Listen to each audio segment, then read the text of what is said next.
ഇവിടെ ഈശല്ലേ ഈശ് കല്യാണല്ലേ?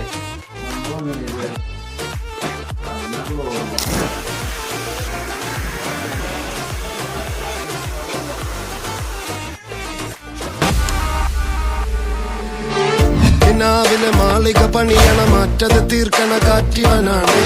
സിയാറയിലാണവനേറിയ നേരവും പാഞ്ഞു മറഞ്ഞു പറഞ്ഞു. റഫാഹിയ ചൂടി നടക്കണ ചൂരതിലേറിയ സുലകവനാണ്. ജഹാബിന് വേണ്ടി നടക്കണ കിസയത് പോലൊരു പാട്ടവനാണ്. ദിനാറിന്റെ പായൽ ഇടനാണ് തൂക്കം. മസറാത്തി കൂട്ടിൽ ഇരുന്നാണ് തോക്കും.